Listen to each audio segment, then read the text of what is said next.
ఏముంటది, వీళ్ళ మీద వాళ్ళు వాళ్ళ మీద వీళ్ళు దుబ్బెత్తి పోసుకుంటారు.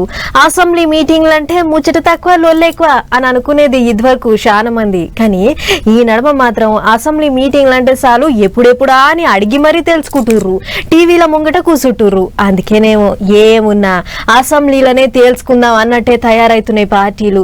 గట్టిగా ప్రిపేర్ అవుతుర్రు లీడర్లు. చూడురు మీరే. సై అంటే సై అనుకొని సవాళ్ళు ఇసురుకొని బయటికి పోవుడు కాదు. ఈసారి పాలేంటియో నీళ్ళేంటియో పబ్లిక్ తెలియజెప్పాలి. మొత్తం ఎత్తెత్తిపోయాలన్నట్టే తయారైతాండ్రు లీడర్లు. ఆ ముచ్చట్లు ఆ కథ చూస్తుంటేనైతే తెలంగాణ అసెంబ్లీలో చలికాలం మీటింగులు మస్తు ఉడుకుడుకు నడిచేటట్టున్నాయి. మీటింగులు అయితే మొన్ననే చాలైనాయి గాని ఇక శుక్రవారం సంధి వర్షం మట్టి నడుస్తాయి అన్నట్టు. అన్నిటికి మించి శుక్రవారం మాటలతోని మంటలే పుట్టేటట్టున్నాయి. ఇక ఎప్పటికీ కారు పార్టీ వాళ్ళు ప్రిపేర్ అయ్యి రాలేదా అని అడుగుతాంటారు.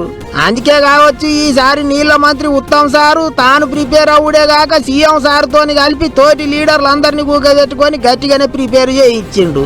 ప్రాజెక్టుల కథ ఏంటిది, కృష్ణా గోదావరి నీళ్ల ముచ్చట్లేంటివి, కారు పార్టీ వాళ్ళ ముచ్చట్లకు ఎట్ట సమాధానం చెప్పాలి అనే దాని మీద అందరు కూకొని మాట్లాడుకుండ్రు.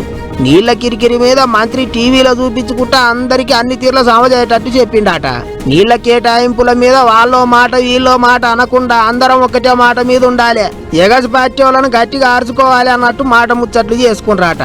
ఇంకో దిక్కు కారు పార్టీ వాళ్ళు సుతా సై అంటే సై అన్నట్టే ఉన్నారు. ఇప్పటికే హరీష్ రావు కేటీఆర్ సార్లు సర్కారు వాళ్ళ మీదికి సంధించనికే అన్ని ఆయుధాలు తయారుగా పెట్టుకుంటారట.